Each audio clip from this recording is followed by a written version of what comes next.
Massive welcome to Clive and Carle with the Health Revolution. This evolution starts with us, by the way. Along with Clive's help in educating and bringing awareness our way so that we may make wise choices for our body, which is the only one we've got. We first saw Clive at the Critical Mass Radio events in Leeds, where he did a terrific job in informing people of certain choices and responsibilities as regards health, happiness, wellness and longevity. Clive's website is www.ancientpurity.com, full of the highest quality products at a very fair cost. Tonight Clive will share his encyclopedic knowledge of nutrition and more in his very unique manner. Imagine what you can achieve with a pain-free, comfortable and optimally functioning body. Ladies and gentlemen, please welcome Clive and Carle. Well, thank you very much all of you for coming, and my idea this evening is to teach you enough about health that you'll know more about health than your doctor does, and quite honestly that might not be that difficult. You know, we have this feeling that doctors know all about health, and if we lose our health we generally tend to go to the doctor looking for it back, but of course, as you probably know, they don't study health at medical school. It's not a subject they do. They don't really know about minerals, vitamins, amino acids, nutrition in general. You know, when did a doctor last ask you about your diet if you went to a doctor? When did your doctor last say, I wonder if it could be parasites that you've got? I've been looking at a little bit of parasites. I learned a very interesting fact last week that people who die in motorcycle accidents have 5 times more of a particular parasite in their bodies than normal people. And this parasite is called Toxoplasma gondii, and it comes from cats. And it affects animals in various ways. So if the parasite has jumped from the cat, say, into a rat, it changes the rat's brain, and the rat will be attracted to cat's urine. Therefore, whereas it would normally stay away from rats, now it's attracted to it, therefore the cat eats the rat. So, what happens when this Toxoplasma gondii gets into people is that it changes the nature of the brain and makes people reckless. Right? Just like it made the rat reckless to go near the cat. So, people who have motorcycle accidents have 5 times more of this parasite than normal people. So, do you know some reckless people? Are you capable of recklessness? Is it that you've got a parasite that's affecting your brain? Because, you know, at autopsy, when they weigh a human body, roughly speaking, 2 pounds in weight isn't you. Approximately 2 pounds in weight of bacteria and other bodies that aren't you. So you contain about 100 trillion cells, but you contain 10 times that number in parasites and bacteria in your gut. So who are you? Well, only 1/10 of you is you. The other 9/10 are other things. So you want to be nice to them. Yeah. And where are those things mainly living? Well, they're mainly living in your gut. Lots of beneficial bacteria in the gut. And they say, and when I talk about they, who knows who they really are, but we all seem to accept that they say these things. And one of the things they say is that about 85% of your immune system is in the gut. So that being the case, each time you drink a glass of water with chlorine in it, you're beginning to wipe out some of the friendly bacteria. If you take a drug from the doctor, you're wiping out the friendly bacteria. And most of us, if we've had an antibiotic at some time in our lives, have been permanently affected by that antibiotic. And when I became ill 27 years ago, it was after I'd had a very high course of antibiotics, and my body packed up. I became so ill, they dumped me in hospital for 3 weeks. I couldn't walk, I couldn't do anything.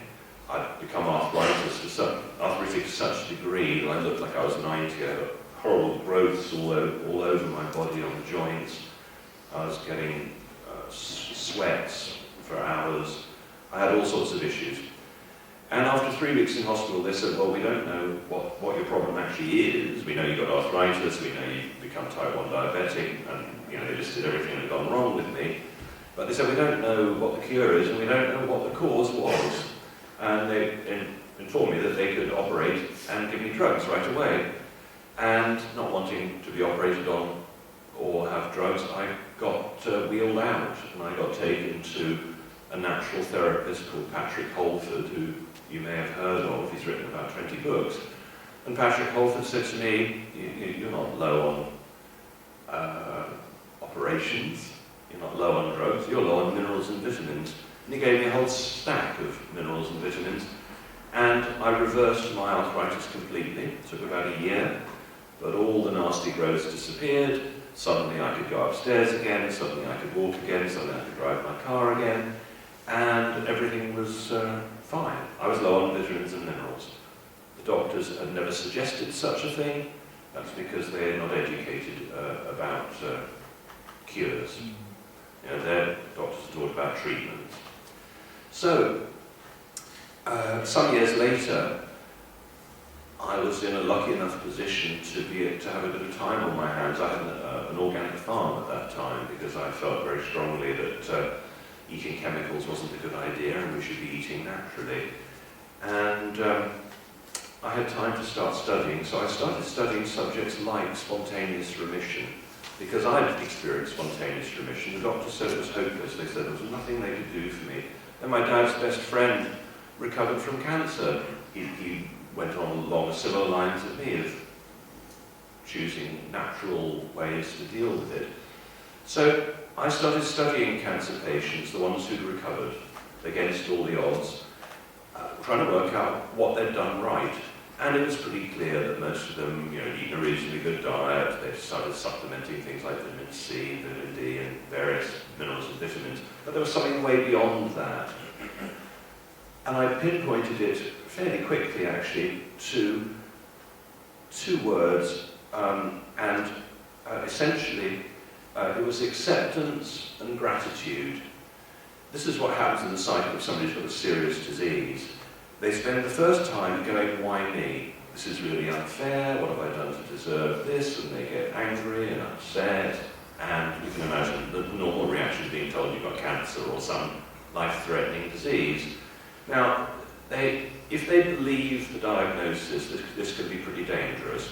There's a study done recently of people who've been newly diagnosed with cancer, and in the first week of being diagnosed with cancer, their chances of getting a heart attack increased by 25 times. So you've got 25 times more chance of having a heart attack in the first week after you've been diagnosed with cancer. So the very first thing is if the doctor says anything to you, don't believe it. Or at the very least, check it out very carefully. But if they say words like, you've got X time to live, if you believe it, you can probably time your life by it. It's very important not to believe what you're told, to prove it for yourself. So, what happens with people who recover from cancer and those sort of diseases is at some point they stop hating it and start accepting the situation. Then it goes past acceptance and into gratitude. And this is what they all say. They say, well, I knew I was getting better when I became grateful to the cancer, grateful to the heart issues, grateful to whatever it is, because it was at that point that I realized I had to change my life. I had to move house, change job, change partner, deal with my problems, get over my past, whatever it was. And that's the key, gratitude. That actually, despite whatever seems to be going wrong with your body, maybe it is all happening for a reason. I had to ask myself, well, why did I get ill? And I really suffered with it. It was horrible. And now I'm of the conclusion that the reason I had to suffer like that was so I could tell you about it. And so you don't have to. And I think if any of you are ill in this room right now, why is it happening to you? Are you cross about it or are you happy about it? Because the sooner you can get to the happy about it stage and realise that everything happens for a reason. I'm just in the process of reading this book by Anita Morjani called Dying to Be Me. And she died of cancer, and she went through the typical near-death experience where, you know, you're aware of everybody talking even though you're in a coma. And she went as far to death as it's possible to go. And she says that what happened to her was that she had the choice. She had a choice to go back and survive and recover from cancer, which she did in days, or to stay where she was. I'd recommend that you read the book. I recommend also that you study the work of a woman called Lorraine Day. If you really want to know about how cancer can be reversed, Lorraine Day's story is amazing. It's on YouTube. And she had a cancer the size of a grapefruit and shrunk it right down to nothing. And it's amazing what one can do with a little bit of intelligence and a little bit of knowledge. I'd like to do a demonstration. Can I have a volunteer? Anybody at all like to come up and volunteer? Just, would you like to come up?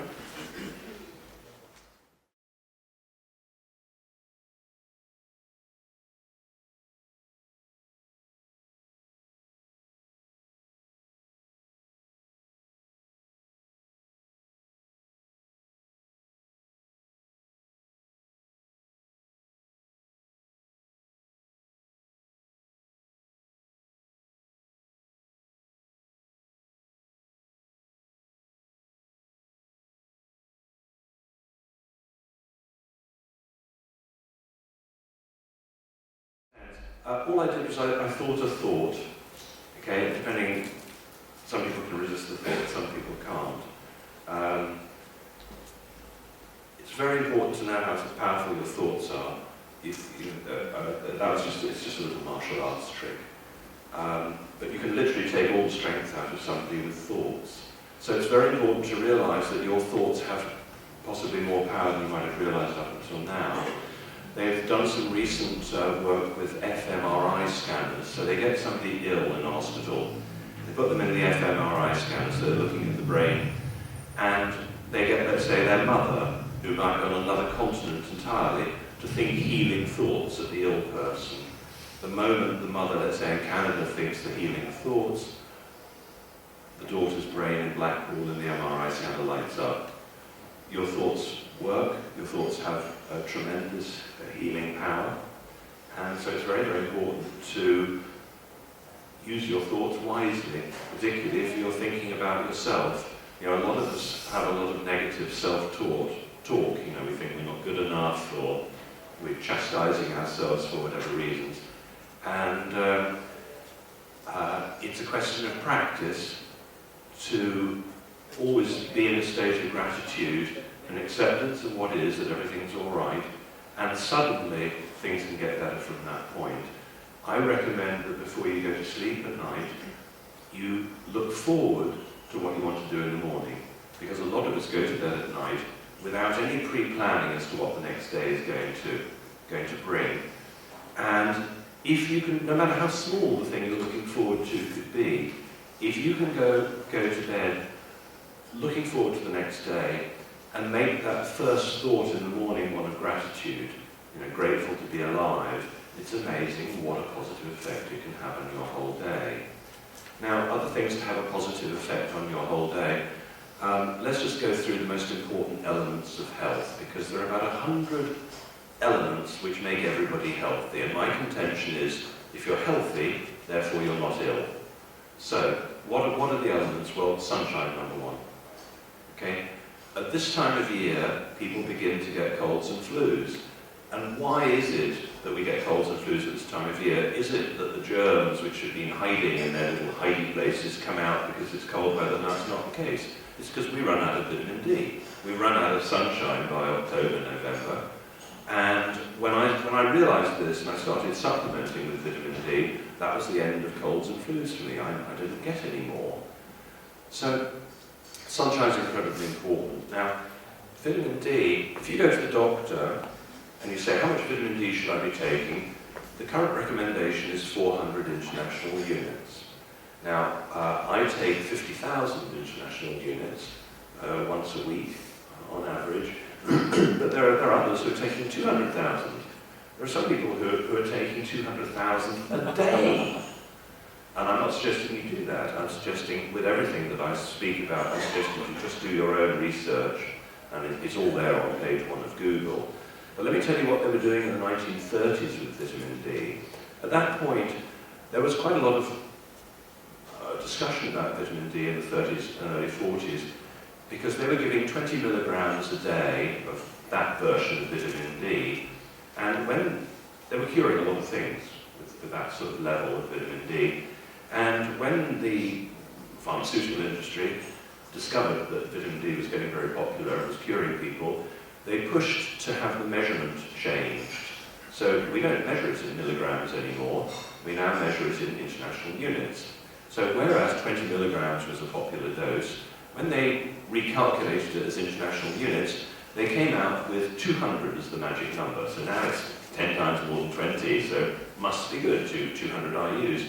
But how much is 20 milligrams equal to in IUs? 20 milligrams is equal to 1 million IUs, not 200. Now, the type of vitamin D they were taking then was, if you like, a lower potency than now. So I'm not suggesting that anybody takes 1 million IUs of vitamin D. But the people who are taking, let's say, 50,000 at one hit, I've had people who've said, well, you know, I thought I had flu earlier on this afternoon, but it appears to have stopped. So vitamin D, very important to look into. Now, going through the elements, we've covered sun. Let's look at water. You know, we are, as you know, mainly water. Our eyes perhaps have the highest water content of our body, along with our brain. And the scientists say that if you're 1% dehydrated, they can measure that. They can tell because your IQ will be lower if you're just 1% dehydrated. Most of us are at least 10% dehydrated, and some of us are 20% dehydrated. So how much of your brain power are you really able to access right now if you're 10, 20% dehydrated? How do we test for that? Well, for one thing, you can look at your urine. If your urine is next to clear, you're probably all right. But if it's yellow, then you're probably dehydrated. If you are, let's say you're an average sort of size guy, and you're drinking sort of 2.5, 3 litres of water, that might be an appropriate amount. If you're smaller, obviously less. If you're bigger, more. But you see, a lot of people don't really drink a lot of water. They say, well, it's fine because I'm drinking tea and coffee and juices and what have you. But you know, think about your car. Would you wash your car in juice or coffee or tea and expect it to be clean? Well, no. You'd wash it in water. That's the only real solvent that gets your car clean. And a lot of us aren't drinking water at all. And we're wondering why we're not so well. But let me show you something about water. This is just a glass of ordinary water, and this is a green tea bag. And so if we dunk the green tea bag in a glass of water, you know what's going to happen? Nothing, basically. You can dunk it all you like. Maybe eventually a little bit of colour will come out, but nothing really. But if you change the quality of the water, these are minerals. These are just fulvic minerals. These are soil-based minerals. They come from the ground. And by adding them to the water, I've changed how wet the water is. Now imagine this green tea bag as your cell, right? And you want a nice clean cell. Well, you'll now notice what's happening. It's changed the nature of the water, so the water now has the capacity to pull everything out of that tea bag, and the same happens in your cells. If you drink ordinary water, it'll have a reasonable cleaning effect on the cell. But if you add a few drops of fulvic minerals to the water, suddenly you can detox everything in the cell. You can detox the radiation, the heavy metals, all the poisoning, all the stuff, the crud that's accumulated over years. So, arguably the most important of any supplement for your cells are fulvic minerals. Now you can get fulvic minerals just by going outside and digging up some soil, pouring some water on it and straining it off, because every soil on the planet has a fulvic and humic component. Every food should have fulvic minerals in it. But unfortunately, because of modern farming, as you're aware, they've poisoned the soils, poisoning all the life in the soils, and now the minerals that used to be in the soil are missing, and the fulvic fraction, the part that does the cleaning of the cells, is missing. So, imagine you had a car engine to rebuild, and you rebuilt it, but you left one washer out. Now, we know what's going to happen. The car engine either won't run at all, or if it does run, it won't run perfectly, and probably won't run for very long. And our bodies are the same. If you're missing one mineral, your body can function poorly. When I was arthritic, I was missing a few minerals. The main one was magnesium. And magnesium is, I think, the most important of all the individual minerals. And the reason it's so important is that if you don't have enough of it, well, you're likely to die. Let me see which of you have got any of these symptoms. Do any of you suffer from restless leg? Any of you suffer from muscle? Just hold your hands down and we'll put them all up at the end. Muscle cramps, twitches, maybe twitches around the eyes, cramps, that would include menstrual cramps, all sorts of cramping, heart issues. Could you put your hands up if you get any of those twitches, spasms, cramps? Is that all? Surely more of you. Yeah, no, that's good. The side of the room's less honest, they're not putting their hands up. You're better over that side. Now, if you get a muscle cramp anywhere in your body, your legs, for example, well, that could be death, because if you've got a muscle cramp in your heart muscle, well, that's a heart attack. Magnesium is literally a sort of a lubricating oil for the heart. People who have arrhythmia, people who have uneven blood pressure. Magnesium is the answer to all those questions. How quickly would it take to stop a muscle cramp? 3 minutes, something like that. You can stop heart attacks and strokes while they're happening with magnesium. If you want to find a good doctor, you want to go to the emergency room, because the emergency room doctors, their job is to get you back from the dead, to keep you alive no matter what, and they know their stuff in the emergency room. A good emergency room doctor knows this, that if 4 patients came in either having strokes or heart attacks, and they're having a stroke or heart attack right there in front of them, if they take magnesium sulfate and inject it straight into the patients, instead of 4 people dying, only 1 out of 4 might die. That's the power of magnesium, to switch off heart attacks and strokes right away. So if it has that sort of power, clearly you want to be ahead of the game and have enough magnesium in your cells in the first place. So why is it that everybody's low on magnesium? When I say everybody, 95% of us are low on magnesium. Some of us have got the symptoms so badly that we're showing muscle cramps and physical problems. So why is it? Well, there are a number of reasons. It's missing from food because of chemical agriculture.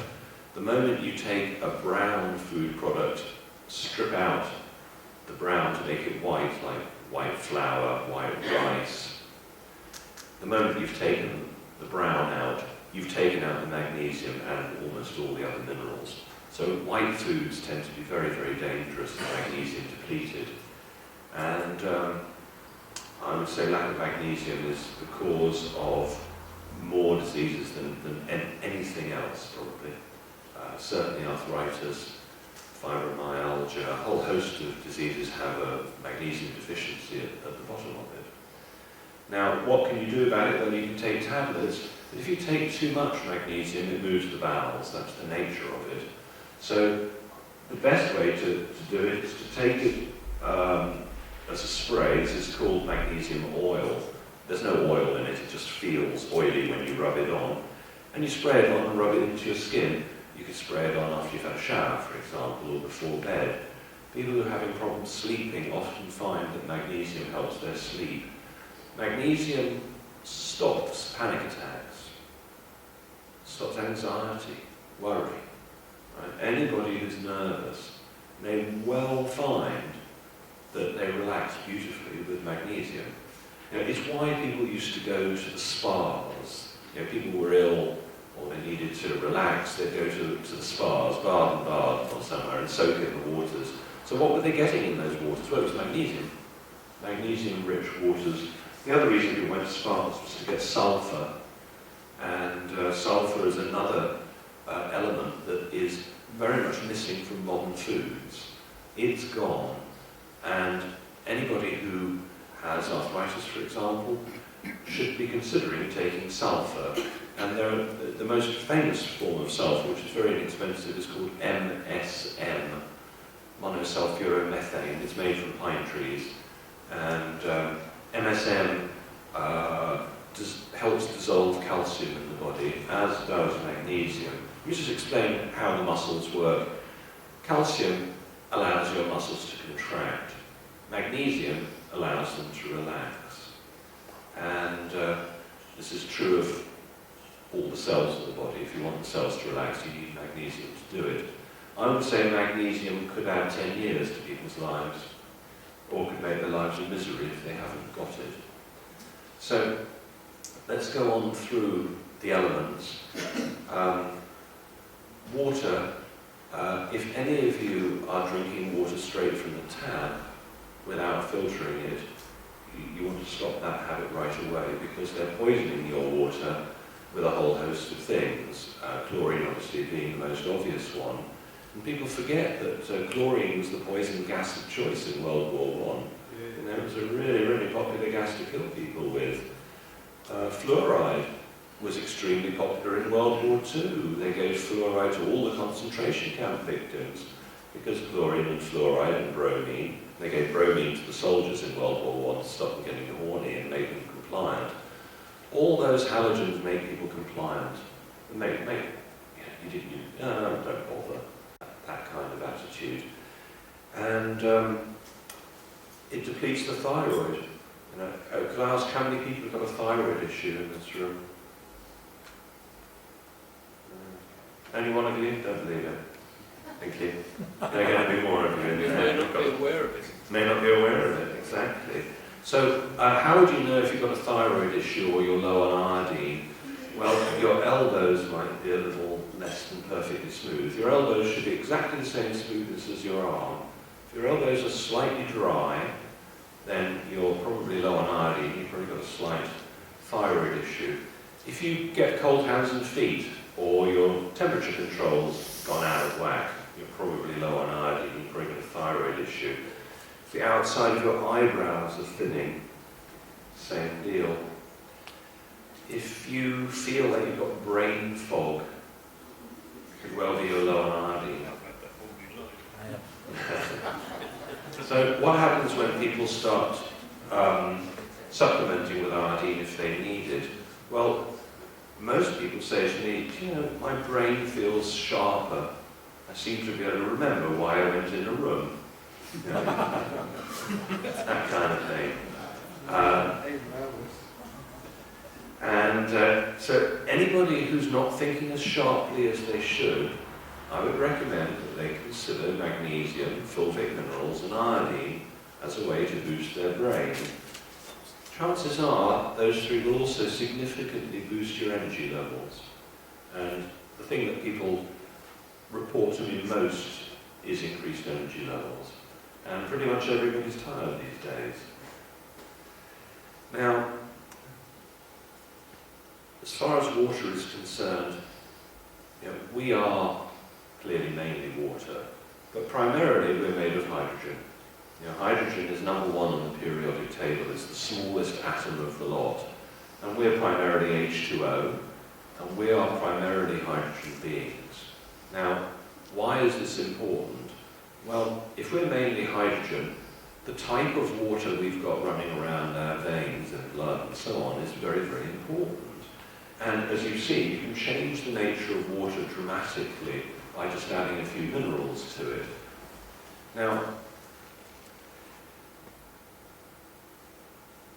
water has memory, and this is why it's important with the self-talk and talking to other people and monitoring what you're thinking, because you can very much change the nature of water with thoughts.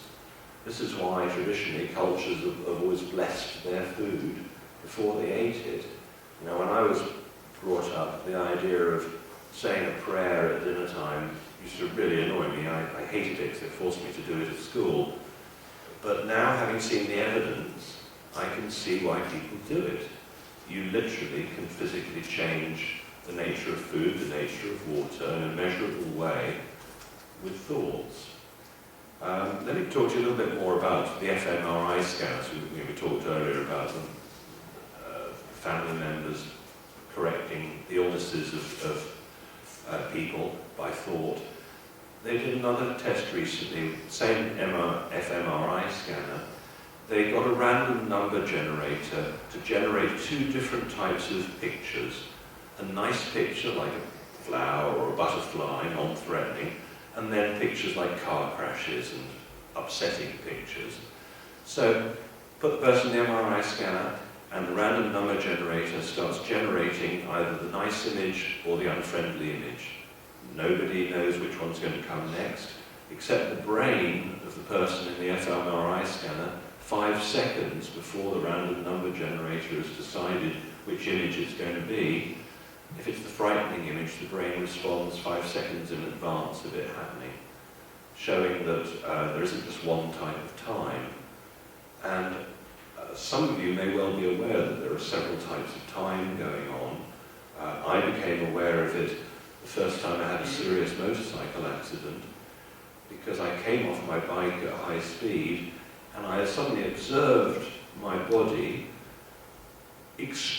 extricating itself from the bike. I watched my legs going in these extraordinary odd angles as my body didn't get caught on the brakes or the steering or anything as I came off. And then suddenly, it was all happening in incredibly slow motion. Time slowed right down to like minutes, and I realized that my body was tightening itself up and I was folding myself into a fetal ball. And it seemed to take for ages. I realized I'd hit the ground rolling, and I must have been doing 60 or 70 miles an hour or something like that. I felt no pain whatsoever. And it went on for ages, minute after minute, rolling. It was probably only 10 seconds, but as far as I was concerned, it was ages. I thought, well, it must be all right now, so I must be going really slowly. So I stuck my arm out and put it back in immediately, so my arm got ripped to shreds, because actually I was going really fast. But my subconscious knew exactly how to protect me. If I hadn't put my arm out, I would have been completely fine. So time is very malleable. Okay. Or is it our consciousness that's malleable? And I think your perceptions speed up incredibly during an accident of that nature. Yes. You're in the present, aren't you? That's why. Maybe so, yeah. Yeah. Well, I've had that experience myself. And I think as your own perceptions speed up incredibly. Yes, I think so. But it was amazing, because I was just observing my body doing this stuff. It had nothing to do with me. Just while we're talking, back onto water again, those Brita filters, the jug filters, actually are fairly effective at getting rid of the crud of chlorine and some of the chemicals, but there are a couple of other ways to do it. I use one of these, which is an ozone generator. These cost about 35 quid, so they're not terribly expensive. What it does is it makes ozone, which is oxygen-3. And to explain ozone, let me just briefly explain the cycle of water. Water's an amazing thing. It can exist in so many different states. And of course, one of the states that water achieves is weightlessness as it floats upwards in an anti-gravity fashion. And so the water from this planet evaporates upwards, goes up into the ozone layer, where it's purified. So it's purified once by the very fact it's being distilled. Then it's purified a second time when it hits the ozone layer, and the H2O, the water, takes an extra oxygen atom from the ozone. So now it's become H2O2, which is hydrogen peroxide. It then rains hydrogen peroxide, and hydrogen peroxide is another very beneficial cleaner, if you like. So the water is triple cleaned, and then it falls down as rain. Now, so if you take a glass of water and bubble ozone through it, then you've got ozone and oxygen gathering in that water, and you can ozonate your body by drinking the stuff. You can also ozonate water to clean fruits and vegetables. So let's say you go down to the supermarket and you buy Deathco's best fruit and vegetables, right? Now, as you know, I've got a list, so I'm sorry. If you go to Deathco, I try to say it right, it just doesn't go out properly. I have this problem with all the supermarkets, not just Deathco. All these supermarkets do tell you exactly what you're going to get. I mean, people who come from abroad and they've never seen a supermarket, so they go into a supermarket and they notice that maybe their weight is rising, and that's why they call one of them Waitrose. There's another one that's even more blatant. They really warn you before you even go in the shop. They call it all die. But Deathco is the world's favourite supermarket. And so let's say you've got some fruit, vegetables, and you know it's probably been sprayed. And the British government recently said that every apple, for example, has been sprayed with 43 different chemicals. And if you think that washing those off is going to work, remember that they've sprayed them on with chemicals that don't get washed off in rain. So just washing that apple isn't necessarily going to do it. You're maybe going to have to scrub it with vinegar or something to get it off. Or you can bubble ozone through water with the fruit or vegetables in. And the ozone does a remarkable job at neutralising chemicals. It can't neutralise every chemical. It can't neutralise fluoride.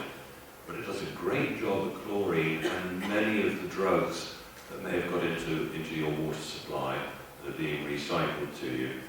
So it also, if you happen to have a smelly room, you've just done some cooking or something, ozone cancels out smells. It's very, very useful like that. So I use this a lot. So I've got one as well, and can you put it in your bath water? You could put it in your bath water, yes. You want to be aware that if you can smell the ozone, that's not terribly good. A little ozone is great, but by the time you can actually smell it, you want to open the window. But yes, you can ozonate the whole bath, and it can be very, very, very good thing to do. There are a number of things you can do, by the way, with a bath. You can put some bicarbonate of soda in the bath. Bicarbonate of soda in the bath is very, very cleansing to the body. It will draw toxins out. You can put borax in your bath. Now, our ancestors would have known borax. They used it in washing powders, and it's very useful if you've got to get some clothes clean, shove a bit of borax in there. Borax contains boron, and if you put a bit of borax, let's say a teaspoonful or two in the bath, that will again extract toxins from you. Borax, boron, one of the few things that will neutralise fluoride, and I put a pinch of boron in my bottle of water before I left home, just in case you have any fluoride up here in your waters. I don't want to get in it. If you've got fluoride in your toothpaste, either throw it away, or if you're really feeling mean and there's somebody you don't like, give it to them. Better just to throw it away. Well, you can't find toothpaste now without it. Yes, you Only in can. the health- You can. only in the health food shops. Go to parents' house So yeah, you can find it in health food stores, but fluoride isn't the only ingredient you want to have missing from your toothpaste. You don't want sodium lauryl sulfate in there either. Something that's called laureth or sodium laureth. You know, imagine that we had a fleet of greasy, dirty lorries that we wanted to steam clean. Well, we'd use sodium lauryl sulfate to clean dirty engines. And it's in almost every soap, almost in every shampoo. It's in your toothpaste. You don't need any of it. So, other things to put in your bath. Epsom salts are a favourite.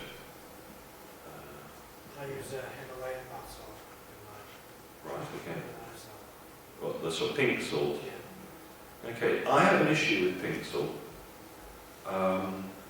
While it's a hell of a lot better than table salt, and if any of you are using table salt at home, keep it for defrosting the pavement, but don't eat the stuff, it's very dangerous. If any of you are eating pink salt, consider when did you last see a pink ocean? If any of you are eating sea salt from a supermarket, if it's dry and white, think, is this natural? Because it's not. Salt 2,000 years ago was worth about the same as gold. 2,000 years ago, the Roman legions were paid partly in salt. The word salary comes from sal. No farmer would leave animals in the field without a salt lick. The only people who are told to eat less salt are people. Now, when I became diabetic 27 years ago, the GP said to me, you've got to cut down on your salt drastically. And I didn't want to, because I like salt in my food, but I did what he told me. And for 10 years, I used to get muscle cramps. Until somebody said, I never got muscle cramps before, until somebody said, oh, you know, the reason you're getting muscle cramps is you're low on magnesium, because you're not eating real salt, or enough salt. I started eating more salt, and the cramps went away. People don't realise, you know, we believe everything these doctors tell us. They've told us if you eat salt, your blood pressure's going to go up. This is true, maybe if you eat sodium chloride, table salt, but if you eat real salt, and real salt is wet, real salt is grey, but you'll notice it's grey and it's wet. And the reason it's wet is because if we went down to the seaside and we got some sea and we dried it in the wind and the rain, when it was dry, it would never be completely dry, it would always be damp because salt has a very high magnesium content and magnesium absorbs water. So what the supermarkets do, believing you want dry white salt, is they take the magnesium out. And in the process of taking the magnesium out, they've also taken out lots of other of the minerals.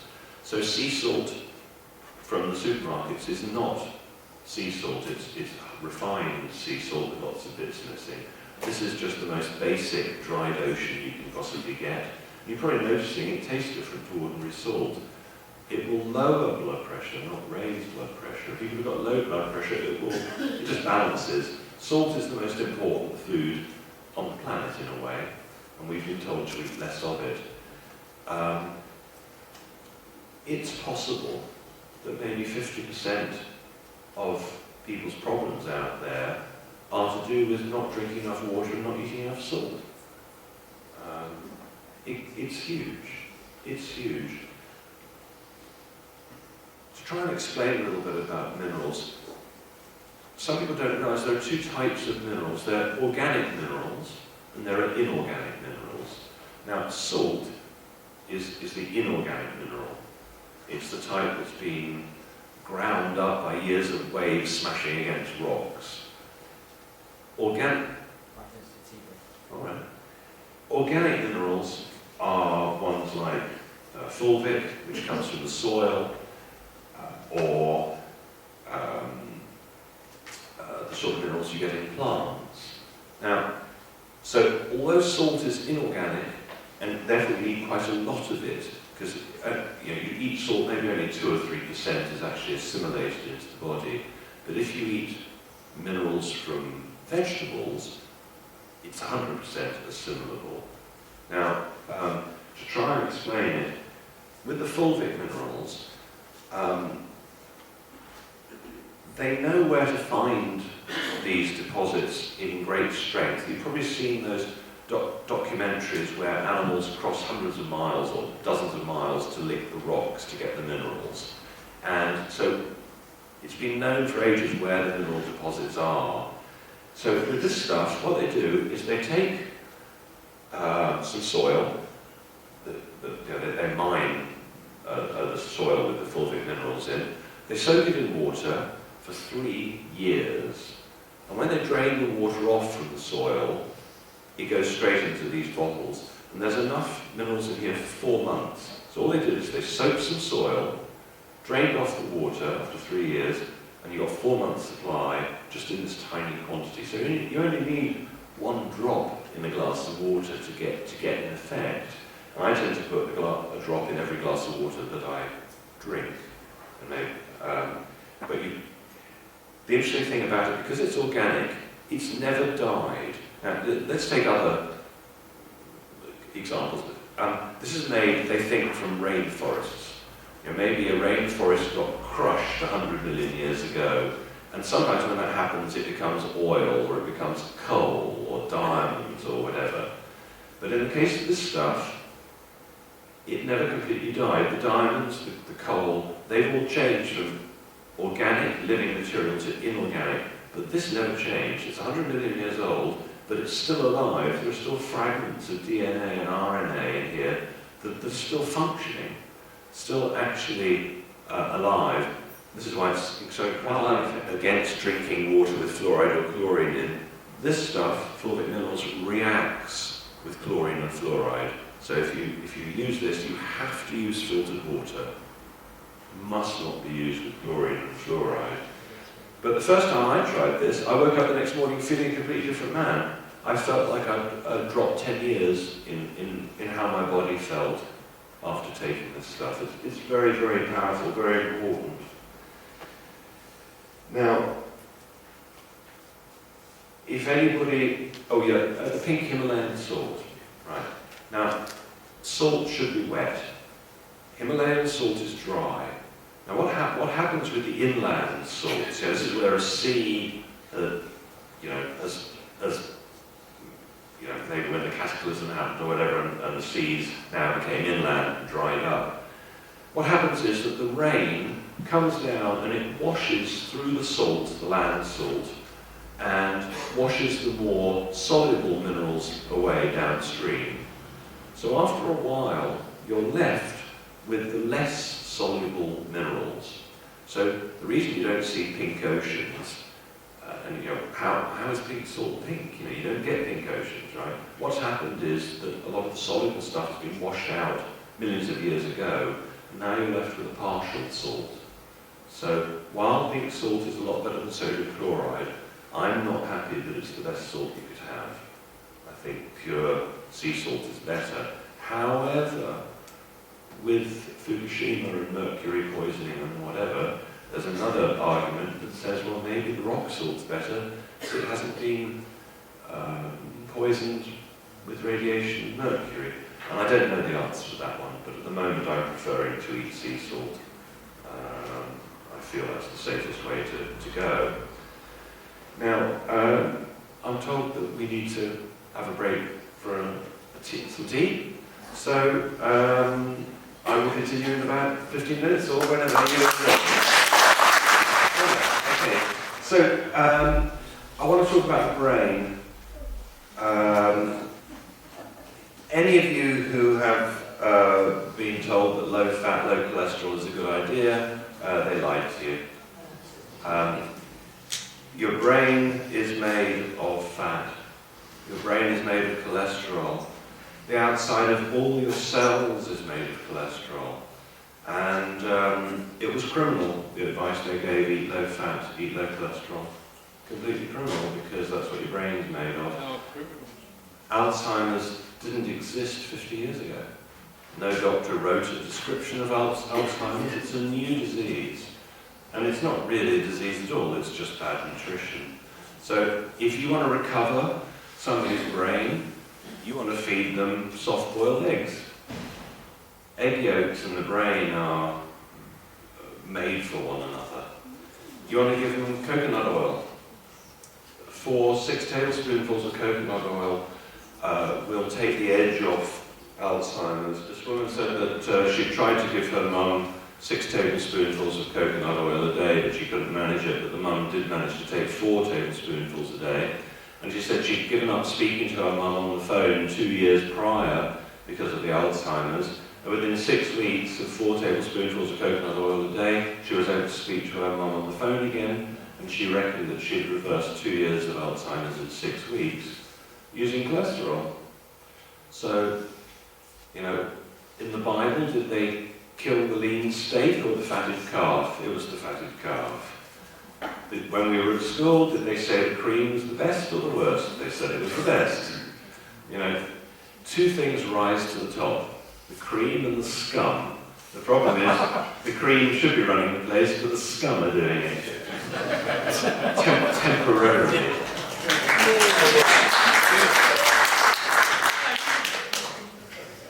More. So,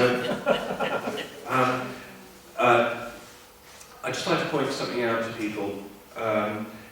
If I were to tell you that some of the insects were missing, you'd say, well, we know this. We know that half the bees are missing, or whatever it is. So what if I said to you, what if 95% of them were missing? Would you wake up and feel, gosh, 95% are missing? I really ought to do something. Can I just ask you, as a straw poll, if I told you that 98% of all the insects in England were missing, how many of you put your hands up and do anything about it? Wouldn't know what to do. Well, it's assuming that we had the answer. Okay, so half of you would do something if 98% of the insects were missing. Because you see, 99% of the insects are missing, but more. 20 years ago, any of us driving a car will remember that on a summer's day, you had Armageddon going on your windscreen, right? Blood and guts all over the place. And I remember having to buy special squirty sprays and chisels to try and get the dead insects off my windscreen. Have any of you seen a dead insect on your windscreen this year? No. They're gone. This is called extinction. And we're next. There isn't another explanation to that. I'm sorry. Not it. Well, they've got really clever at avoiding my windscreen. No. Your windscreen has a lower rake.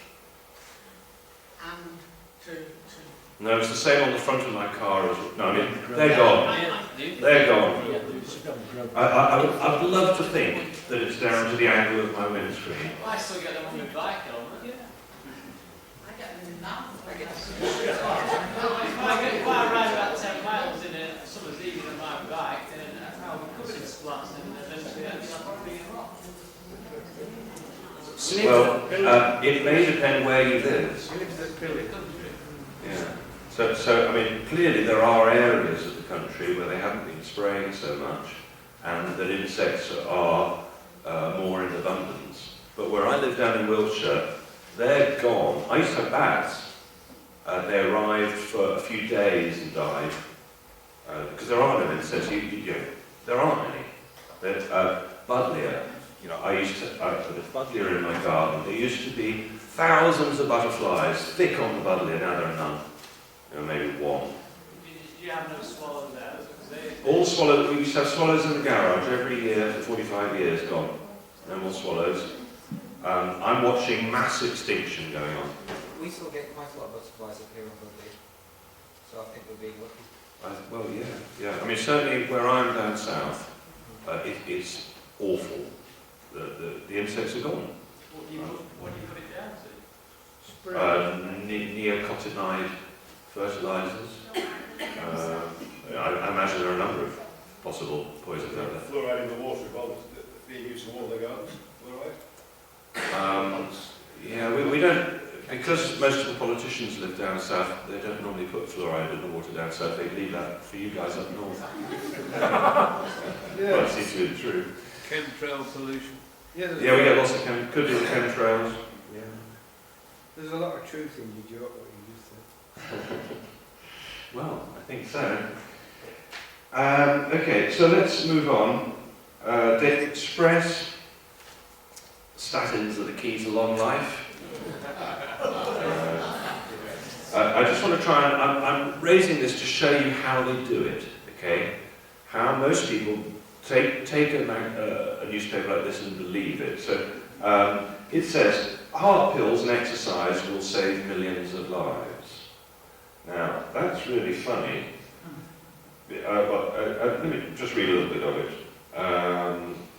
Experts are already calling for everyone over the age of 50 to be prescribed statins.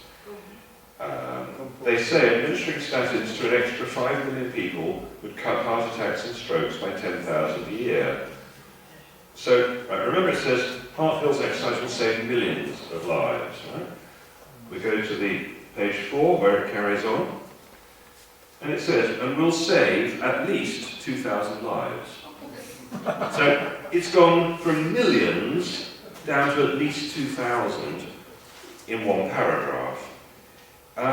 Leader of the study, Dr. Peter Kokinas of the Veterans Affairs Medical Centre in Washington said, unfit middle-aged people and old people would only need to undertake moderate and feasible activity, such as walking or gardening, to gain the same or better protection than achieved by statins. So there's the leader of the study saying that a bit of walking is better than statins.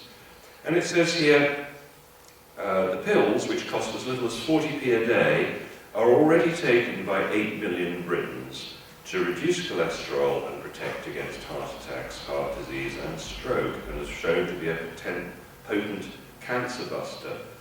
Now all this is a bunch of lies, essentially. For every one person a statin can help, it damages 50. That's what is now being shown, and it's damaging the eyes, it's damaging the kidneys, it's serious stuff. But so 40p a day. Here in another article, obviously written by a different health correspondent, says NHS gets £1.41 a drug. You know, what happened to the 40p one? We get the £1. Just because they don't advertise drugs in England doesn't affect the fact that the owners of the Express and other newspapers take pharmaceutical adverts in every other country in the world, like America, and they're not going to write articles that are anti the very drugs that they're paid to advertise in their business. On the same basis, doctors are paid by how many ill people they're looking after. The old Chinese system, the doctors were paid by how many well people they had on their books. A family would pay the Chinese doctor, but if somebody got ill in the family, they stopped paying until the person was better again. And that encouraged the doctors to keep people healthy. But here, doctors are paid by how many ill people are on the books. And if one of those ill people, for sake of argument, we'll call them golden geese, if one of the golden geese dies, you know, one of their patients dies, well, obviously they're at a loss, so they get compensated. They get 70 quid each time they sign a death certificate, which doesn't seem quite right. Nice little Christmas. Well, you know, if you're low on payments on your new rolls or something. I'll few people. Yeah. So the system has to change. The system has to be that the NHS has to become a national health service again, because currently it's a national disease service. It has nothing to do with health. I'm always struck by the irony of going past the so-called health centre. If you're healthy, you don't go there. And it's manned by people who've never studied health. It wasn't on their curriculum. So, I mentioned at the beginning that there are essentially 100 elements that we all need to be healthy. About 70 of them are contained in the fulvic minerals that we were discussing earlier. And many of the others are encompassed within a really good multi-mineral. Multi-mineral, multivitamin. But the problem is that if you go to the average health food shop to buy a good multivitamin, multi-mineral, what are you going to get? Is it going to be good? And the answer basically is very seldom. The type of supermarket multi-mineral, multivitamins that they sell are made often with artificial ingredients. You know, a vitamin works if it's real. You've probably read in high-quality newspapers like this that vitamins have been proved to be ineffective. Whenever you read those sort of headlines, it's because they've used artificial minerals to do, artificial vitamins to do the testing. So if you go into a supermarket and buy their vitamins, you're likely to be ill because they're using artificial vitamin A, they're using artificial vitamin E. 98% of all the vitamin C coming into this country right now is made from genetically modified corn. You can't trust anything these days. It really is, you have to know the source. And one of the reasons I started a supplements company was because I wanted to provide people with stuff that actually worked, and stuff that wasn't genetically modified. And it's so important to understand what genetically modified can do. The Russians have done tests years ago now with fast breeding small mammals like hamsters and guinea pigs and so on. 3 or 4 generations and they're sterile. The reports on what goes on with genetically modified corn in particular, remember there's going to be genetically modified corn in a lot of food you're eating nowadays, even though they try to tell you it's not there. If it's corn syrup, it's going to be, because all the corn worldwide pretty much is now contaminated. You know, even in the most remotest parts of the world, the GM corn is cropping up. They banned GM wheat in 1986, the very first GM wheat they made. They banned it right away because they showed it was very dangerous. The Chinese, 19 years later or something, have just rejected a huge boatload full of wheat for America because they found it had a high percentage of this genetically modified wheat that supposedly never got out and was recalled. They can't put the genie back in the box with genetically modified. And I was reading a statistic this afternoon, and I can't remember it precisely, but it was something like there was 500 times less of one mineral than there should be in genetically modified corn, just by changing it to genetically modified. They've so drastically changed the whole nature of the product that it's no wonder that the rodents aren't surviving more than 3 or 4 generations. If we want to, we need to stop eating genetically modified food. It's not only that, there's also the concentration of glyphosate in GM, because we modify it specifically to be glyphosate tolerant. So you end up with a lot more of that in it as well, which again affects fertility, etc. Exactly, and health practitioners are now seeing glyphosate poisoning and recognising it for what it is. It usually takes at least a year or 2 before the body will show up glyphosate poisoning. And it's becoming, unfortunately, more and more common. The good news is that even just after a month of not eating genetically modified, the body starts to recover. The body recovers very fast. And there is a method for returning genetically modified seeds back to their original stage. Ciba Geigy, the drugs company, patented and therefore announced to the world what they call the Ciba Geigy effect. Is if you take genetically modified seeds, you can beam frequencies at them, then plant them, and they will revert back to an earlier type. In fact, they've now reverted wheat seeds back 2,000 years. So 2,000 years ago, wheat was about 13 foot high. It would be all over the place height-wise. And recently they've bred it down and down. When I was young, wheat was about this high, or this high maybe, and now it's about this high. They're trying to get it right down virtually to the ground. And I was walking the other day in the country, and I was talking to this farmer who I met on the route, and they were saying that now what they're doing is they're spraying the glyphosate, the Roundup, Monsanto chemical fertilizer right at the last minute, in the last week or two before harvest. And they said, well, we're not meant to do it, but the reason we do it is that even though the plants are meant to be resistant to the glyphosate, it still actually kills them. And as it kills them in that last throes of life, they put all their strength into the seeds, so we get a better weight of wheat by spraying them late with poisons. Unfortunately, to stay alive in this world where the supermarkets are insisting on ever cheaper prices, they're forcing the farmers to make compromises they wouldn't normally make just to keep alive. A lot of farmers wouldn't eat their own produce, they keep a little small holding round the side so they don't have to eat poisoned food. It's just us who are meant to eat stuff. So, what is it that makes us well at the end of the day? What makes us well is our immune system.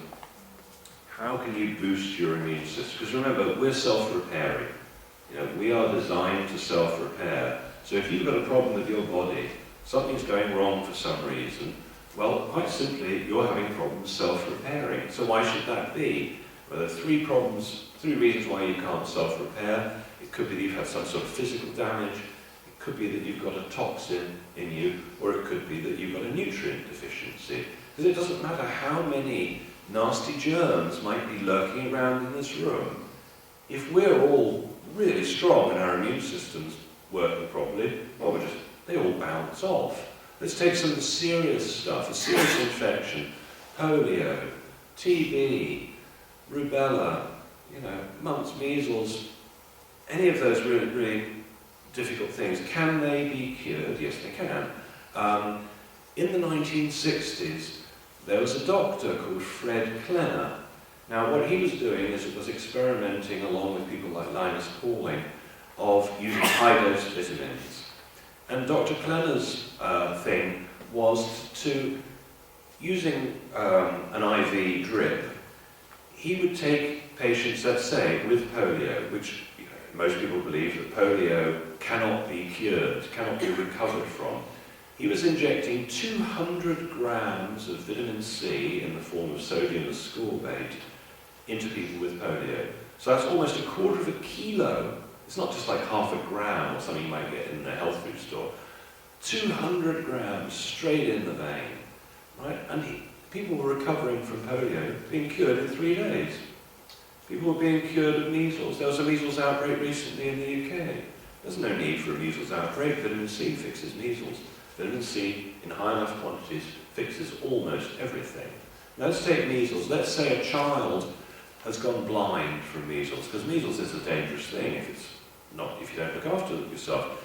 Children can go blind from measles. So what Dr. Klenner discovered in the 1960s was if he added vitamin A to the intravenous drip, even though the child might have been blind for a few days, they get all the sight back, because it's a vitamin A problem. Anybody who's got night blindness, finding increasing difficulty seeing at night, you've got a vitamin A deficiency going on. You need to eat more unpasteurized butter.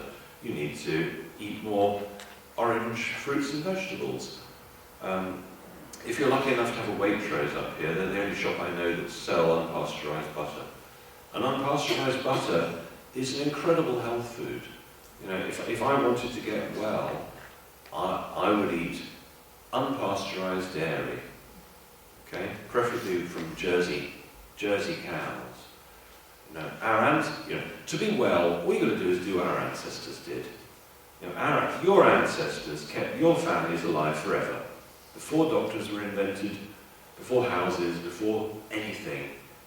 So, is the food good for you or bad for you?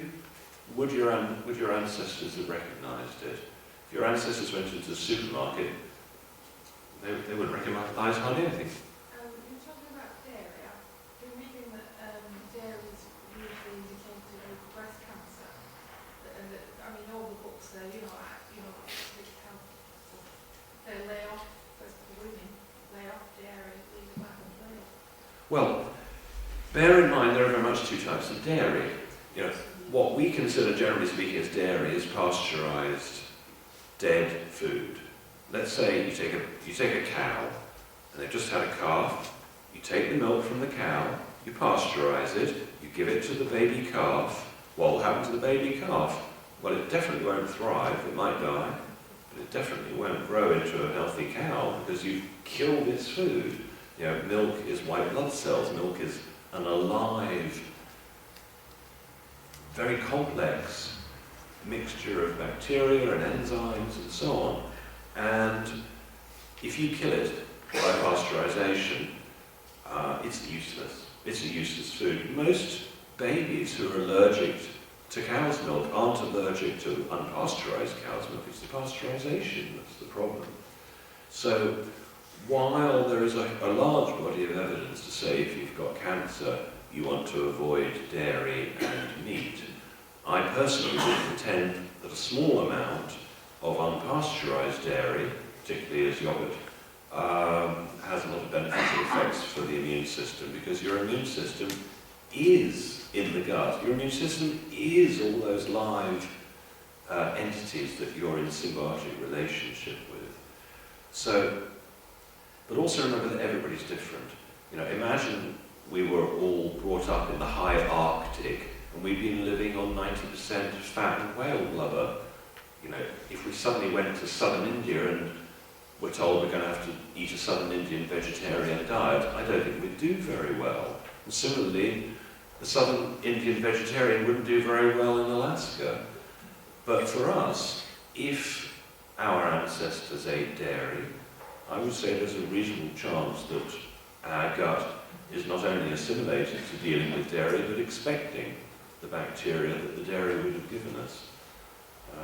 So I'm a big fan of Jersey unpasteurized dairy produce, but obviously everybody's different. Some people get on with it really badly. Unpasteurized cheese. Why Jersey?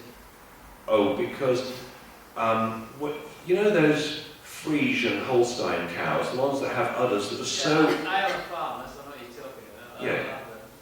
But I mean, you see that those cows where their udders are so swollen they're virtually dragging along the ground, and the milk that those cows produce is hugely different from a chemical mineral analysis perspective to the rich yellow Jersey milks. It's farming milk, we call it white water milk. I milk Montbéliards from Switzerland and eastern France. And they have a yellow milk? Yeah, it's much better milk, higher content of catechosin. It's used in the cocktail cheese, used in things. Well, it's, good quality milk is so important. I mean, 200 years ago, if somebody was ill, they might well go to the mountains of Switzerland to have the dairy cure, where people would eat lots and lots of cream and butter and high quality milk. And, you ask any child, what do cows eat? And they will tell you, grass. This answer is wrong. Cows eating grass these days in a modern farm where it's been planted, say, with ryegrass, they're eating a monoculture. Cows don't eat grass. Cows eat rich meadows. Cows eat pasture, wild flowers, herbs, mushrooms. Cows are tree grazing animals. Cows, given half a chance, live in a forest. They eat trees. The cows that we're given the milk from are starving, as are most people. Most people have malnutrition. Anybody who's overweight, they've got malnutrition. Most people have got malnutrition. And the animals are having a really rough time with it. I feel very sorry for the animals. 70% of antibiotics are used for animals. And why do they use it for animals? Because it makes them fat. What do you give a laboratory animal to make them fat? Well, antibiotics work really well for that. So does monosodium glutamate. And they're hiding MSG, monosodium glutamate, in all foods these days that are processed. But they've changed the name. They don't call it monosodium glutamate anymore because nobody would buy that. Now they call it yeast protein, vegetable protein. They've found 130 names plus to disguise MSG in something that sounds great. You have a look at processed foods, it'll say things like yeast protein or hydrolyzed vegetable protein. They're shoving MSG in everything, and people are wondering why they're putting on weight. If your ancestors would recognize the food, eat it. Food comes wrapped in skin. Food does not come in packets. That's not food. I was talking about this stuff. Medicinal mushrooms are super important. The Chinese valued medicinal mushrooms so much that a couple of thousand years ago, if you were caught with cordyceps mushrooms, which was the emperor's favourite, they'd kill you. It's the same as getting caught with Well, swan. that's not a health food then. No, not the death part. Yes, there's a wonderful story about a man who got caught for shooting a peacock, and obviously there was a great outcry that he could shoot a peacock, and he got taken to court, and the judge said, after he'd sentenced him for shooting this peacock, he said, I just want to know, what was it like to eat? And he said, just like swan. My lord. Anyway, this is chaga mushroom. This comes from birch trees primarily, and you may have seen it. You may have seen silver birches with a sort of blacky, dark brown lump growing out, and that's chaga mushroom. And there was a book by Alexander Solzhenitsyn called The Cancer Ward, where they escape from their Siberian prison camp and they go out searching for the cancer-curing chaga mushroom, which they find. And this stuff comes from Siberia, but you can find it in Scotland as well. And what you do is you get a pan, get a bottle of wine, red wine's nice, pour it in the pan, same volume of water, then you get a few lumps of chaga, say about the size of twice my thumb, 3 times my thumb would be probably fine, and you put it in a slow cooker, and you cook it for about 3 days. And then you drink, you could have, let's say, 1/8 of a teaspoonful or 1/4 of a teaspoonful once a day, or 5 times a day if you weren't feeling well. And there's almost nothing better to kickstart the immune system apart from eating healthy bacteria and probiotics. And any of the remedies ought, if they're good, they should work equally well on humans, animals and plants. You should be able to give all these things right across the range of the kingdoms, and all should benefit. And a lot of animals are being cured of all sorts of things with extract of chaga mushroom. Another thing that's curing animals and people alike, which is very important to know about, is colloidal silver. Could I just ask, how many people use colloidal silver? Oh, that's pretty good. At least 1/3 of you are using colloidal silver. All of you would be using it if you knew how important it is. The first time I ever used it on somebody other than myself was I met this lady about 5 years ago who had MRSA. She'd gone to the hospital for a very minor shoulder operation, come out with a flesh-eating disease, and 3 years of being treated by the doctor for the MRSA, she was worse. She told me it was in her eyes, she was getting visual problems. You don't want a flesh-eating disease in your eyes, it's one of the worst places to have one. And so I told her to change her diet, I told her to take some supplements, and I told her to drink colloidal silver. 6 days later, I ring her up and say, how's the MRSA? She says 95% better. 3 weeks later, she got a clean bill of health from the doctor. MRSA gone, cured. The doctors can't do that. This is just with colloidal silver. How much did the colloidal silver cost? 5p, probably. Was she permanently cured? Yes. What can you use colloidal silver for? Well, tooth infections, that's the end of tooth infections, the end of gum infections, the end of any infections. How long has colloidal silver been known about? Thousands and thousands of years. When they pull up amphora of wine from old Greek or Roman galleons, almost invariably there would be silver in there, and it's still drinkable if there's silver in there. Silver is still used today in hospitals. They put silver in infants' eyes to stop gonorrhea. They use silver in all the burns units. They spray silver on the bandages and so on, because the doctors know in the burns units that if they put silver on a burn, it will cure it half the time without infection. You can buy colloidal silver. I sell it on the website. But ideally, the thing to do is to buy a colloidal silver generator so you can make it yourself. You need to start with distilled water, so you really need a water distiller as well. So to get a really good quality colloidal silver generator that turns itself off, which is very important, plus a distiller, it's going to knock you back about £300. Once you've got that kit of parts, not only can you save your own life and stop infections, but you can stop infections for your whole street, for everybody you know. You can make loads of it once you've got your own machine, and I'd recommend that everybody buys one. Very, very simple, lifetime investment, very, very important. More or less any infection can be beaten with colloidal silver. It's also good to use topically.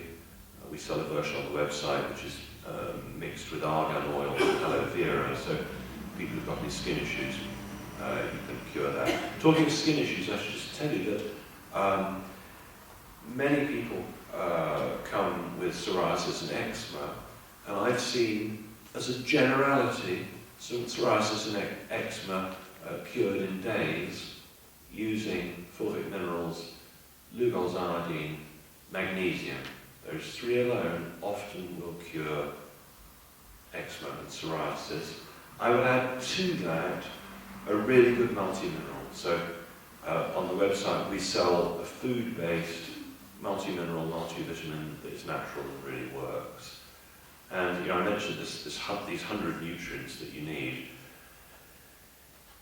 If you're eating a really good diet of vegetables, you should get all the calcium you need.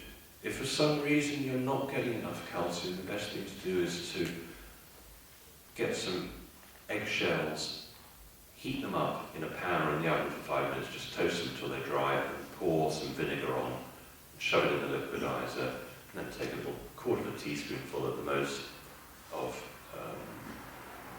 eggshell dissolved in vinegar, and you've got a really natural, bioavailable calcium supplement. But most people don't need calcium. Most people have got enough calcium in their system. What they're lacking is magnesium, the opposite of what the medical profession might tell you.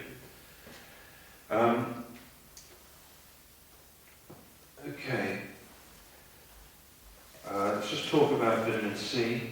The first time I ever saw cancer cured, and obviously I can't talk about curing cancer, I don't cure anything, I only teach people how to be healthy. Because in 1939 they passed a law called the 1939 Cancer Act, which gave doctors the monopoly on cancer. The Monopolies and Mergers Commission allowed it to happen, so that only doctors can cure cancer, nobody else can. You can go to prison for a couple of years if you say that you can cure cancer. They don't like that at all. It's their money-making scam, and they love it. Dentists have the same thing. Dentists have a total monopoly on the mouth. The doctors only have a monopoly on cancer, but nobody's allowed to work on your teeth unless they're a dentist. And dentists, of course, are completely bound, as doctors are, by the rules. So let's say a dentist wanted to tell you what they were taught at school, that mercury in your amalgam fillings is the most dangerous and toxic metal that they can think of. If they were to tell you that, the General Dental Council would strike them off, because the Dental Council has decided that mercury in your amalgam fillings is safe, and that's that. They're not allowed to tell the truth, even if they want to. And I know a number of alternative dentists who are constantly running into problems with telling the truth, because the truth doesn't suit the medical model of making money from illness. Right. The future of medicine, I would say it's a number of forms. Light. I use light in various forms. But water, I would suggest to you, is the future of medicine. Changing the structure of water. Shortly on the website, probably in a couple of weeks or so, we'll have a new device which changes the structure of water. If you water your plants with it, the plants will grow at about twice the power that they did before. It's amazing for farmers. People are having some great results from drinking this water. you saw what happened with the water and the tea bag. You can have amazing effects with water, and I would suggest that if you pay attention to anything, water is the next thing to look at. A shower, for about 12 quid you can buy these shower filters. It's important to understand that while the water you take in through drinking can have a positive or negative effect, water goes straight in through the skin, and you're probably getting more chlorine when you have a bath or a shower than you may be through drinking it. Just in case any of you ever get cast away on a lifeboat without water, if you get out of the lifeboat and into the ocean, instead of dying of thirst, your body will filter pure water into your body. The body is very much a two-way valve, and anything you put onto your body, onto the skin, goes in. The skin is the biggest organ of the body. Could I ask how many people would eat their shampoo? Surprisingly, not so many of you. Oh, you would. You'd eat your shampoo. That's great. A couple of people. 3 people would eat their shampoo, which is the way it should be, because anything you're putting onto your skin, be it shampoo or any soap, whatever you like, it's going straight in. So if you wouldn't eat it, you are anyway. It's going straight into the bloodstream, straight into your brain. So our ancestors, if they wanted a shampoo, they probably wouldn't have used one because water's normally fine. If your nutrition's good, you don't need a shampoo or a conditioner. There's people whose nutrition is poor, who they've got dry hair, and therefore they assume they need something to add like a conditioner, but really, the conditioning comes from the inside out. If you're eating enough oils and vitamins and minerals, you shouldn't need to add all this stuff. People who are putting creams on their body, well, why? Why would you do that? If your nutrition is fine, you don't really need to add this stuff. So, how are we doing on time? It's about what time have I got till? 10:30. Right, okay. So we've got another 15 minutes or so, and perhaps at this stage it might be useful to throw the floor over to questions. Let me just tell you a few other things. Vaccines. If you're thinking of having a vaccination, or you think of giving one to your dog or your cat or your budgie, here are these are figures, this is for mumps, but it could be any of the infectious diseases. Here, at the end of the end of the 19th century, we had a peak of infectious diseases in the UK, over a million. No, I'm reading that wrong. Sorry, over 140,000. Now, then, when the First World War happened, there were huge advances in medicine, the understanding of health. People suddenly started to understand that you needed to wash your hands, and indoor toilets became the norm, and people understood a bit more about nutrition and vitamins and so on. So the rate of infectious diseases absolutely plummeted until here, you get to the 1950s and 60s, and it's here, at the very bottom of the chart, where they introduced vaccinations and claimed the benefit of all that. And if you look, I haven't brought it with me, but if you look at the flu vaccinations, you'll see when they did bring in the flu vaccinations that the level of flu went up, not down. This is I know it's hard to see, here's ulcerative colitis and Crohn's disease. In the blue are the unvaccinated, so hardly anybody used to get it when they're unvaccinated, but when you're vaccinated, you get something like 10 to 20 times more bowel problems like Crohn's and ulcerative colitis. The vaccines are causing a host of damage. Don't have vaccines. It is foolish. Okay, any questions that anybody has? Yes? I might be mistaken, but you got a bag out and you were going to say something about vitamin C. Oh yes, I was, wasn't I? Okay, yeah, the first time I saw cancer cured was with vitamin C. It was my dad's best friend. It was 25 years ago plus. He'd gone through the cancer system the first time. He'd had a kidney removed. He'd had all sorts of issues. And he told me that he wasn't going to do that again. And he rang up Linus Pauling, the only man who's ever won a Nobel Prize as an individual twice, found him in the phone book, so it just shows it's always worth trying. You know, don't be put off by anything. And Linus Pauling says, build up slowly, but as fast as you can, to taking 25 grams of vitamin C a day. So he told me what happened next. At this point, he had 6 weeks to live, something like that. But he was still feeling fine because he hadn't taken the chemo. Remember, it's the chemo that normally knocks people for 6, not necessarily the cancer that does it. Anyway, he was feeling fine. He's on his way to the doctor's office in New York, where he gets mugged. 6 guys jump him and try to mug him. He was a really big, strong guy, despite the fact he had cancer. And he decided he wasn't going to let this happen. And he told me he was sure he'd broken the arm of one, and they all ran off without taking anything from him. He arrives at the doctor's office. The doctor says, well, I don't know what you've been doing, but the cancer's gone. And he lived another 25 years. And when he did die, he didn't die of cancer. That was on 25 grams of vitamin C a day. These days, to get over cancer, you need more than that, because we're subjected to so many more toxins than we were. So there are a number of different types of vitamin C. The one that my dad's best friend got better from was just this version, simple ascorbic acid, and half a kilo costs about 10 quid, so it's very cheap.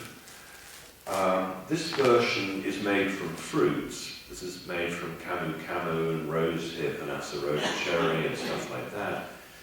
And the difference is that while all the types of vitamin C work, doesn't matter which type you want, but you do want a pure one and non-GMO, this stuff lasts about 2 hours in the body, but a natural vitamin C gets recycled over and over, so it lasts more like 24 hours. So while it's more expensive to buy a pure fruit vitamin C, it's actually not that more expensive in reality. I take a tablespoonful or 2 of this fruit one every day because it tastes great, mainly because we've got lots of strawberry, organic. All the fruits are slow dried, so they're dried at very low temperatures, thus retaining the vitamin content. And I think vitamin C is super important. It's super important for the eyes. It's worth understanding that people who are recovering from blindness, you know, there's certain things that we think, oh, well, that's it, you know, my eyes are gone, nothing can be done. I improved my eyesight two lines. And what I started doing is I started taking big doses of vitamin C every day, maybe up to 10 grams a day. I started taking astaxanthin. Astaxanthin is one of the most researched of all the sort of new supplements out there. I recommend anybody goes for astaxanthin. Very powerful, very good for the eyes.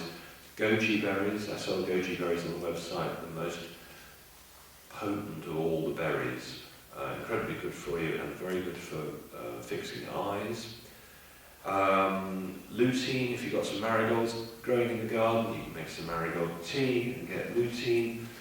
Then there are 2 other devices that people are using to get better from illness. If I can find one, I might have left it here.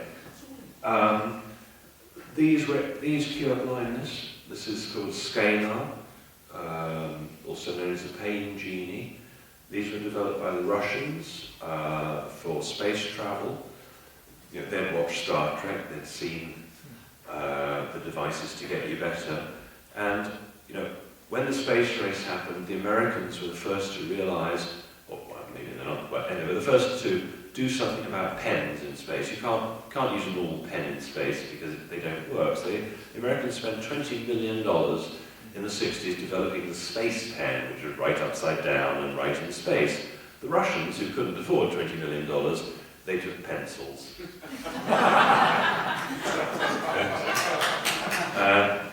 And of course, both sides realised that you can't use drugs in space because they're recycling the water. So if one person takes an antibiotic, then everybody on the space shuttle is taking the same drugs. So the Russians developed this device. It's a sort of biofeedback device, and not only does it repair people who are ill, but it stops you getting ill in the first place. It basically beams electrons into the body.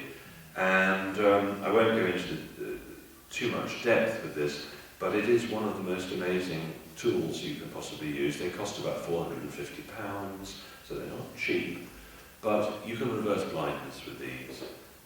Another method to reverse blindness, just for your interest, is to use ozone. There are two types of ozone generators. This one is basically, well, just to give you an idea how modern pharmaceutical medicine is and how old electrical medicine is. The hieroglyphs on the pyramids, they're showing the use of frequency medicine. They show people being led into the treatment room. There's a bowl of water with a torpedo fish in it, that's like an electric eel. And they were treating people with electricity thousands of years ago. They were treating people with essential oils. Essential oils are amazing, and I have lots of them somewhere. Anybody who's interested, you can smell some of these afterwards. The earliest essential oil still that's ever been found in the world is 8,000 years old, Mesopotamian. The pyramids are absolutely full of hieroglyphs showing how to make essential oils. You know, the whole myrrh, frankincense, gold. I think most people probably feel that the frankincense and the myrrh were in an essential oil form. And essential oils can be hundreds of times more powerful than the herb it came from. You know, an essential oil, it may take dozens and dozens of plants to get one drop of essential oil. And just in the last year, I've been working a lot with essential oils.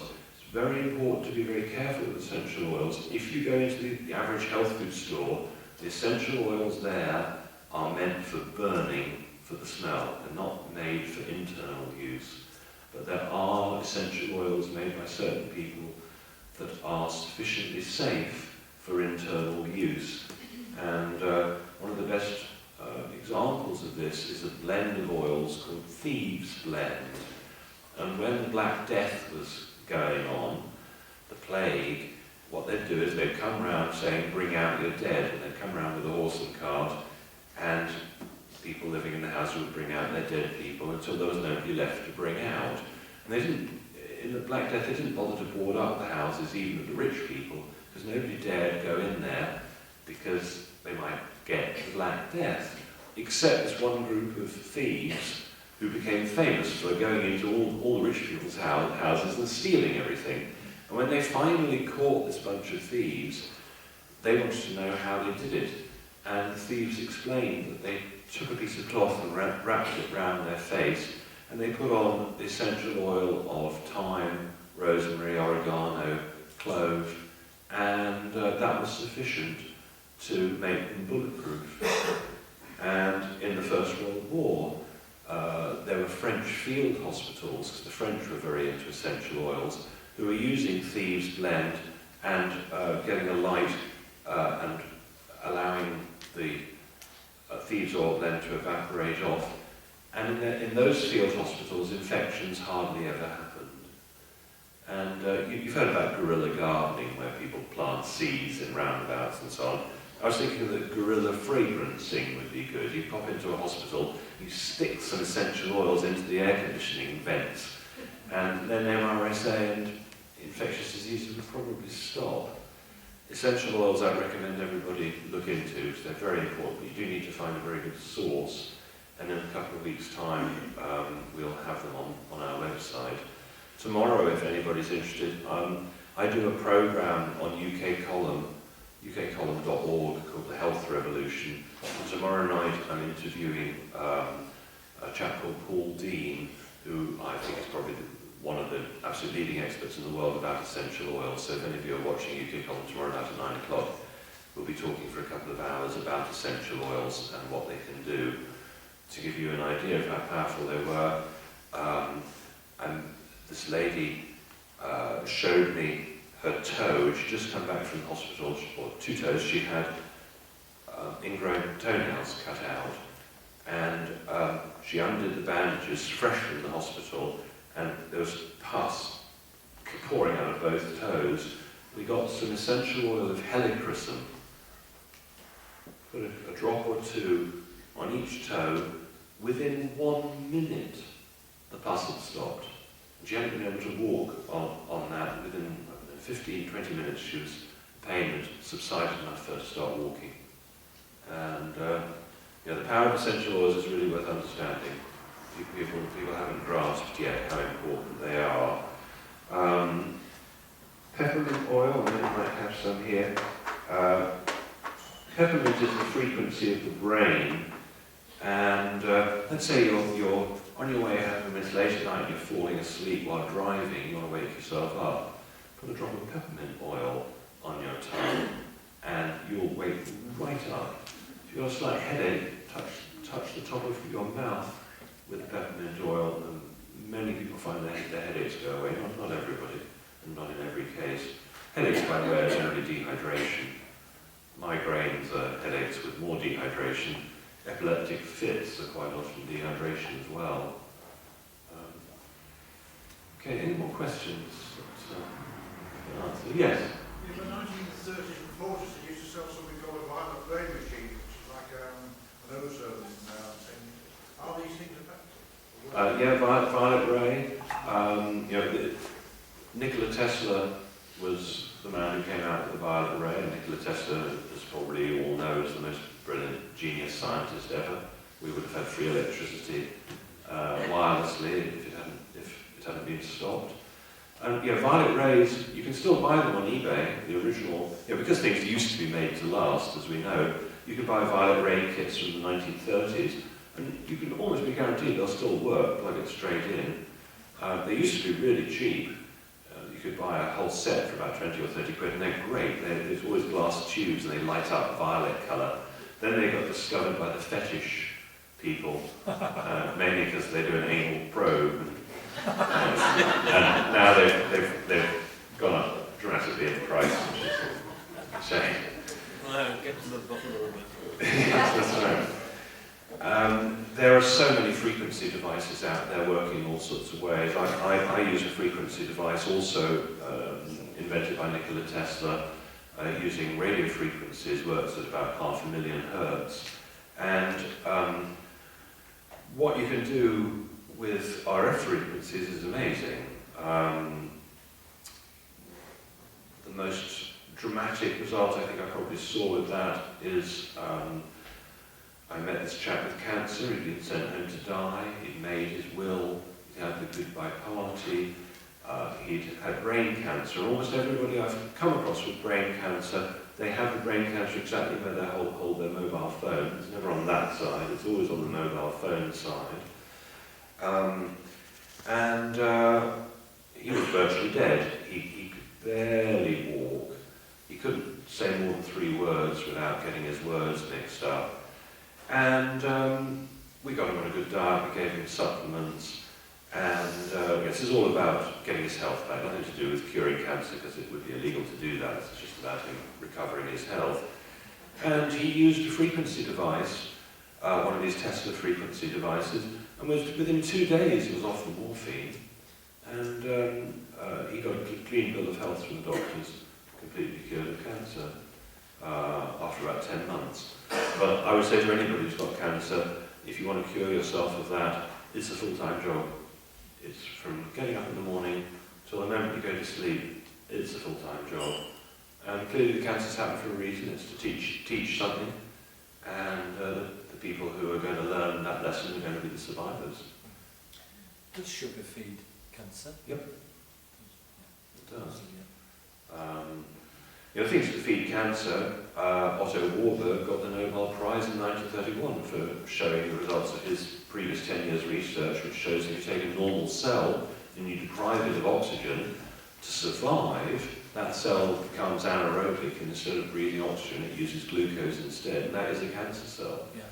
So, bearing in mind it's gone from using oxygen to using glucose, if you put anything sweet into the body of a cancer patient, that's going to be feeding cancer. So, the person with cancer, they want to eat the most natural diet they possibly can, avoid too many carbs, avoid fruit, except berries. Berries would be the safest, least sweet fruit. And I mean, anybody with cancer needs to realise that there are cures out there galore if they choose to look. There's a website called canceriscurablenow.com, and Cancer Curable Now is full of people who've cured their cancer and saying how they did it. But they didn't cure it by going to the doctor generally. Yeah. What do you know about Candida? Well, Candida is thrown out of balance by problems in the gut, like drinking chlorinated water and so on. But it's not that a Candida overgrowth is the problem. The Candida, your body never makes a mistake. The Candida, while it isn't you, it's a yeast. If there's too much of it, it's because the purpose of Candida in your body is to eat dead tissue. So if you've got an issue going on, it may be that most health professionals say, "Oh, you've got too much Candida. It's Candida that's the problem." Well, let's wind back one from that. Maybe it's not the Candida that's the problem. Maybe the Candida is a symptom of what the problem is, and the Candida is doing its best to correct your imbalance. So let's say you've got a lot of parasites. That could cause an overgrowth of Candida as the Candida tries to deal with the residues put out by the parasites. It's a complex thing. I would suggest that the first thing to do for anybody who's got a Candida overgrowth is to balance their gut flora by eating fermented vegetables. All your ancestors, I don't know where you came from pretty much, to get through a cold winter, you would have eaten fermented foods. Your ancestors would have taken the leg of pork and hung it up in the wind to dry and turn it into ham. They would have fermented pickles and chutneys and jams and beers and wines and cheeses and yogurts and all the vegetables. Our ancestors were almost all farmers. We didn't have transport. We had to grow our own stuff. Now let's say you've got a big pile of onions left over at the end of the season. Well, you would have pickled them. Made pickled onions. So how do you make pickled onions? Most people think, well, you get a jar, you get some onions, and you tip vinegar over it, you say a magic word, it becomes pickled onions. But that's not how your ancestors made it. How your ancestors made pickled onions is they got the onions, they got the jar, they got some water, they made sure that all the onions were underneath the water, and within a week or so, that water would have changed to vinegar, would have gone, it's a fermentation process, goes through alcohol and becomes vinegar. So if you want to ferment foods, all you've got to do is hold them under water. Now, if you want to be sure that you don't get a few rogue bacteria, you could put some salt in the water, and that's what generally people did. They usually held the vegetables under salted water, just salted enough to taste, so it's nice. So what I like to do is I like to get, let's say, some red cabbage, some beetroot, some celery, carrots, sweet potatoes, anything you like really. Chop it up really small, put it in a jar, put it in the salt water, and then maybe put maybe a saucer or something on top with a rock on top, just to make sure everything's held underneath. If a bit of vegetable popped up on the surface, it might go mouldy. Just like the mould on the top of a jam, you just scrape that away and everything is all right underneath. So let's say you chop up all your veg, and maybe put in some garlic and onions and chilli for a bit of flavour. Now you've got it all underneath the salted water, put the lid on, shove it in a dark cupboard for a week, take it out, you'll have a really sharp, delicious pickle. Sauerkraut or whatever it is you've made. You could do the same with tomatoes and peppers and onions and chilli and garlic or whatever, and make a tomato salsa. It only takes a week, and you've got a factory going with vitamin C, with B vitamins galore, and you're making probiotics like you wouldn't believe. If you go to a health food store and spend 25 quid on some probiotics to fix your gut, well, you could have 100 times the power just in one jar of fermented vegetables. So I would recommend that everybody goes home and starts fermenting vegetables. It's no good buying fermented stuff like sauerkraut from the shop, because that's all been pasteurised. On a hot day, if they didn't pasteurize it, the jar might explode. But I would recommend everybody makes fermented foods and eat as much fermented stuff as you can. your bodies are expecting it. It's winter. You should be eating loads of fermented stuff. And that's how our immune system repairs itself and gets strong. Going back to what you were saying about toxoplasmosis and rats, well, I read that study a while ago which said that it was the way that toxoplasmosis wanted to get into a cat to via the rat. So when you say that bikers, a lot of them are suffering from that, which makes them reckless, why is that then? Well, probably they've got a cat at They home. don't want to get eaten by cars, that's for sure. Presumably, they've caught the toxin from a cat. I imagine it's just cross-species somehow. And I don't suppose, you know, I can't explain why it makes people reckless, but that just seems to be the effect. Is it curable? Well, yeah, you can kill parasites. I mean, essential oils, you know, the thieves blend that I was mentioning. If you take thieves blend internally, you can kill parasites that way. You can kill parasites in all sorts of ways. You can use frequency devices. You can use herbs like wormwood, black walnut hull, clove. You know. But the thing is, when you're killing parasites, you've got the 3 stages. You've got the egg stage, the adult stage, and the larval stage. You've got to kill 3. So it's a bit of a, you know, you've got to pay attention to get the parasites right. But all of us have got parasites. But in some cases, they're killing us. Right. Well, with Crohn's disease, the first thing one should consider is whether he's allergic to wheat or grains in general.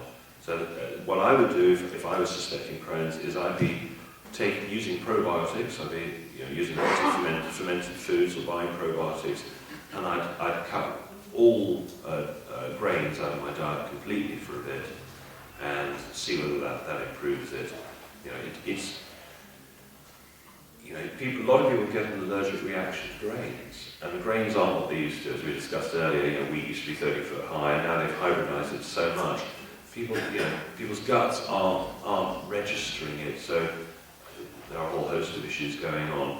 But many people have cured Crohn's, and Crohn's, as with any other disease, if he went onto Google and put Crohn's natural cure onto Google, he'll find the answer. It'll be on page 1 of Google. Right now, Google is fantastic. You know, the magic words are natural cure. Whatever problem you've got, natural cure, it's there on page 1 every time. So it's not too difficult. Some people find that they have other things that are causing the gut reaction. For some people, it could be dairy. You know, really one should cut right down and go for absolute natural, pure foods like our ancestors would have recognised. And you can use a pulse. You know, if you take a pulse, then you eat a food that's maybe giving you a bad reaction, your pulse is likely to rise.